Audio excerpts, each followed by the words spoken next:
नमस्कार।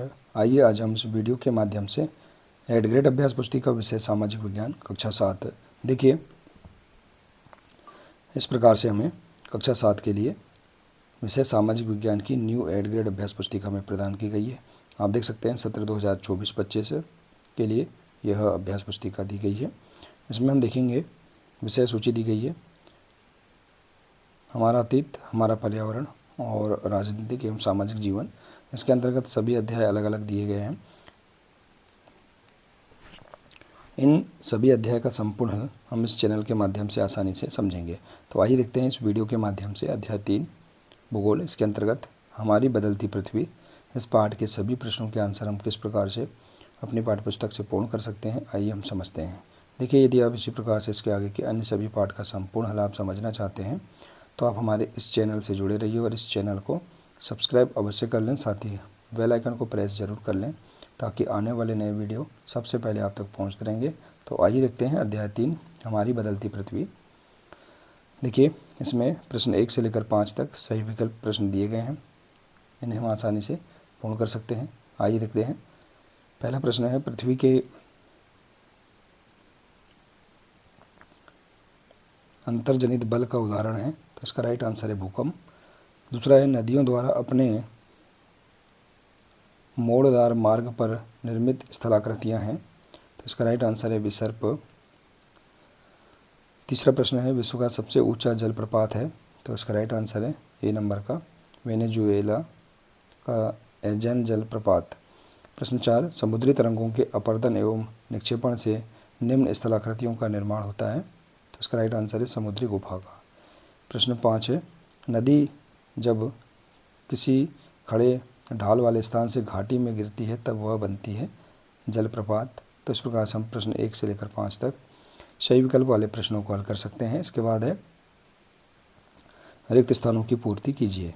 ए नंबर का है, जब बालू कण विस्तृत क्षेत्र में निक्षेपित हो जाते हैं तो क्या कहलाते हैं? लोएस कहलाते हैं। नदियों द्वारा उनके मुहाने पर अवसादों के संग्रह से डेल्टा का निर्माण होता है। नदी के जल से दृश्य भूमि का अपरदन होता है। इसके बाद है, भूकंप की तीव्रता रिएक्टर स्केल द्वारा मापी जाती है।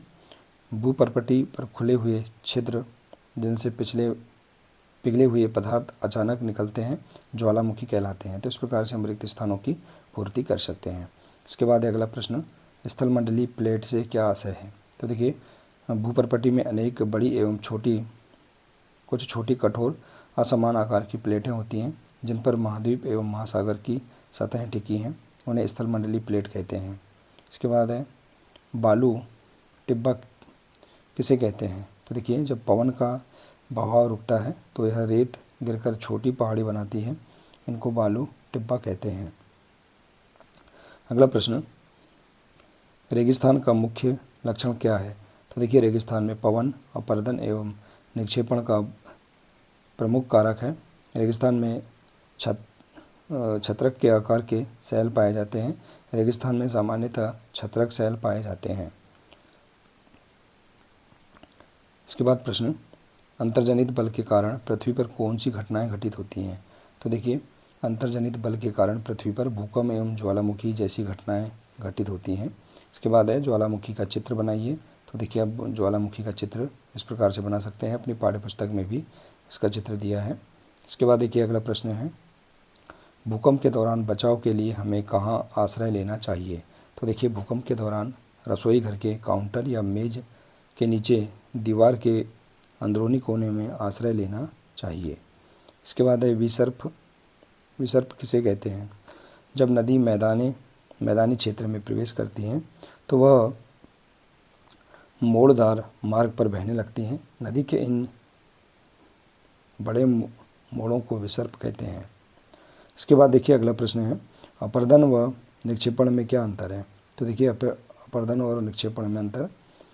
अपरदन है, पृथ्वी की सतह के घिसने को अपरदन कहते हैं। अपरदन की प्रक्रिया सतह के नीचे की ओर होती है। और निक्षेपण है, हवा बहते पानी, समुद्र या बर्फ द्वारा बहाकर लाए गए तलछट का जमा होना निक्षेपण होता है। इसके बाद है प्रश्न 15, उपजाऊ मैदानों का निर्माण कैसे होता है? तो देखिए, बाढ़ के कारण नदी के तटों के निकटवर्ती क्षेत्रों में बाढ़ आ जाती है। बाढ़ के कारण नदी के तटों के निकटवर्ती क्षेत्रों में महीन एवं पदार्थों का निक्षेपण करती है, जिससे उपजाऊ मैदानों का निर्माण होता है। इसके बाद है देखिए अगला प्रश्न, नदी अपने मार्ग में जलप्रपात का निर्माण कब करती है? तो देखिए इसका आंसर, जब नदी किसी खड़े ढाल वाले स्थान में से अत्यधिक कठोर शैल या खड़े ढाल वाली घाटी में गिरती है तो यह जलप्रपात बनाती है। इसके बाद है प्रश्न 17, डेल्टा का निर्माण कैसे होता है? डेल्टा का चित्र भी बनाइए। तो देखिए इसका आंसर, समुद्र तक पहुँचते पहुँचते नदी का प्रवाह धीमा हो जाता है और अपने साथ लाए मलबे का निक्षेपण करने लगती है। सभी मुहाने के अवसादों के संग्रह से डेल्टा का निर्माण होता है। तो देखिए इसका चित्र भी आप इस प्रकार से बना सकते हैं। इसके बाद देखिए अगला प्रश्न है, समुद्री तरंग द्वारा निर्मित स्थलाकृतियों का वर्णन कीजिए। तो देखिए, समुद्री तरंगें लगातार सैलों से टकराती हैं, जिससे दरार विकसित होती हैं। समय के साथ ये दरारें चौड़ी हो जाती हैं, जिन्हें समुद्री गुफा कहते हैं। इन गुफाओं के बड़े हो जाने पर इनमें केवल छत ही बचती है, जिससे तटीय मेहराब बनते हैं। तो इस प्रकार से इसका आंसर लिख सकते हैं।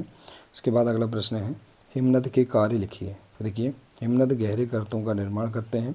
पर्वतीय क्षेत्र में बर्फ पिघलने से उन गर्तों में जल भर जाता है और वे सुंदर झील बन जाते हैं। प्रश्न 20, रेगिस्तानी क्षेत्रों में पवन से कौन कौन सी स्थलाकृतियों का निर्माण होता है? तो देखिए, रेगिस्तानी क्षेत्रों में पवन से छत्रक शैलों का और बालू टिब्बा का और लोयस का निर्माण करते हैं। तो इस प्रकार से हम देखिए इस अध्याय के सभी प्रश्नों के आंसर आसानी से अपनी पाठ्यपुस्तक से पूर्ण कर सकते हैं। आशा है कि आपको इस अध्याय के सभी प्रश्नों के आंसर समझ में आ गए होंगे। देखिए, यदि जानकारी अच्छी लगी हो तो प्लीज़ इसे अधिक से अधिक शेयर करें, वीडियो को लाइक करें और इसी प्रकार से इसके आगे के अन्य सभी अध्याय का संपूर्ण हल समझने के लिए आप हमारे इस चैनल से जुड़े रहिए और इस चैनल को सब्सक्राइब अवश्य कर लें। मिलते हैं इसी प्रकार से इसके आगे के अगले नए वीडियो के साथ। नमस्कार।